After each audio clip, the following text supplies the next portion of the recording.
पितृपक्ष में भूल कर भी न करें इन चीज़ों का दान, वरना पितृदोष से हो जाएंगे कंगाल।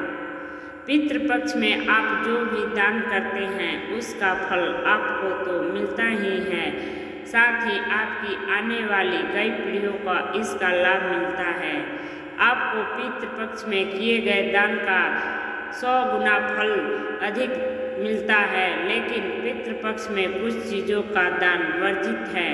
यदि आप इनका दान करते हैं तो आपको पितृपक्ष का सामना करना पड़ सकता है, आप कंगाल तक हो सकते हैं। इसलिए आपको मालूम होना चाहिए कि पितृपक्ष में क्या दान करें और क्या दान नहीं करना चाहिए। आइए जानते हैं विस्तार से। नंबर 1, पितृपक्ष में न करें जूते, चप्पल और कपड़ों का दान। पितृपक्ष में अधिकांश लोग कपड़ों का दान करते हैं। आप कपड़ों का दान तो कर सकते हैं, लेकिन इस बात का ख्याल रखें कि कपड़े पुराने नहीं होने चाहिए। नए कपड़ों का दान नहीं करना चाहिए।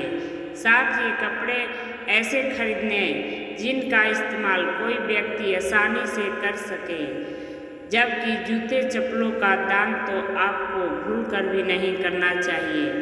ऐसे करने से आपका राहु प्रभावित हो सकता है और आपको राहु दोष लग सकता है। नंबर 2, पितृपक्ष में दान न करें ऐसे बर्तन। पितृपक्ष में लोहे के बर्तनों का दान भूल कर भी नहीं करना चाहिए। दरअसल पितृपक्ष में स्टील या चांदी के बर्तनों का दान करना उत्तम माना जाता है। आप पितृपक्ष में इन चीज़ों का दान कर सकते हैं, जबकि लोहे के बर्तन दान करने से आपको पितरों की नाराजगी झेलनी पड़ सकती है, यानी आपको पितृदोष लग सकता है।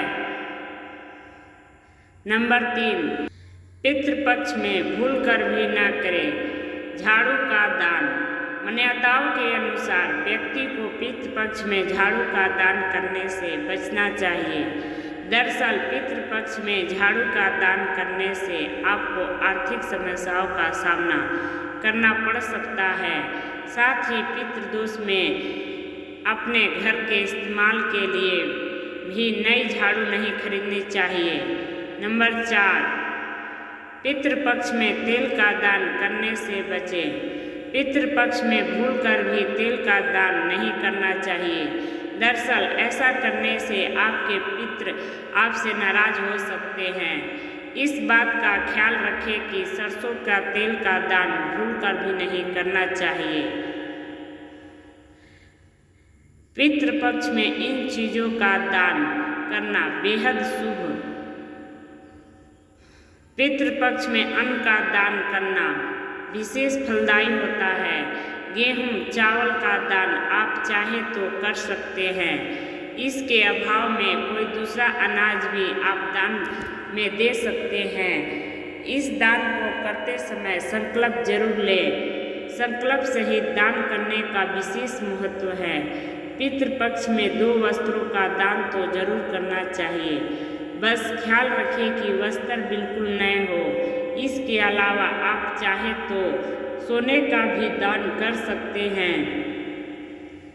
श्रवण दान को सबसे उत्तम दान में श्रेणी में रखा गया है। अपने सामर्थ्य के अनुसार आप सोना दान कर सकते हैं। यदि कोई व्यक्ति आर्थिक रूप से संपन्न है तो उसे किसी जरूरतमंद व्यक्ति को भूमि या संपत्ति का दान करना चाहिए। इस दान को करने से आपको कई गुना अधिक फल मिलता है। आपको ही नहीं बल्कि आने वाली पीढ़ियों को भी इस पुण्य का फल प्राप्त होता है। गाय का शुद्ध देसी घी का दान करना भी उत्तम माना जाता है। गाय की घी को एक पात्र में रखकर दान करना शुभ और मंगलकारी माना जाता है। इस दान को करने से घर में सुख संपत्ति और समृद्धि का वास होता है। इसलिए पितृपक्ष में इन सब में से आप किसी भी वस्तु का दान कर सकते हैं। इसका फल आपकी कई पीढ़ियों तक मिलेगा। नंबर 1, तिल का दान। तिल को पितृ पक्ष में दान करने के लिए विशेष रूप से शुभ माना जाता है। तिल का इस्तेमाल श्राद्ध में किया जाता है और इसे पितृ को अर्पित किया जाता है। नंबर 2, जल का दान। पानी का दान करना भी बहुत महत्वपूर्ण है। इसे पूर्वजों की आत्मा की तृप्ति के लिए अर्पित किया जाता है। जल को तिल, चावल और फूलों के साथ अर्पित करने से पुण्य की प्राप्ति होती है। नंबर 2, काले गाय को चारा।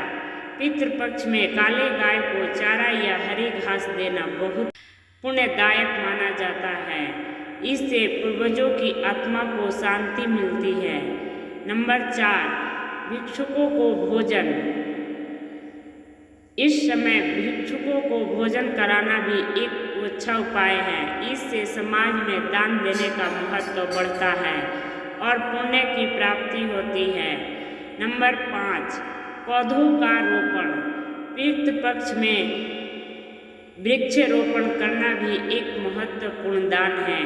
यह न केवल पर्यावरण के लिए लाभदायक है बल्कि यह पूर्वजों की आत्मा को भी संतुष्ट करता है। इस प्रकार पितृपक्ष में दान करने के लिए भिन्न उपाय और साधन उपलब्ध है। यह न केवल हमारे पूर्वजों के प्रति श्रद्धा प्रकट करने का एक साधन है बल्कि यह समाज और परिवार में सामंजस्य और खुशहाली लाने का भी माध्यम है। पितृपक्ष के इस अवसर का सही उपयोग करके हम अपने जीवन में सकारात्मकता और सुख शांति ला सकते हैं।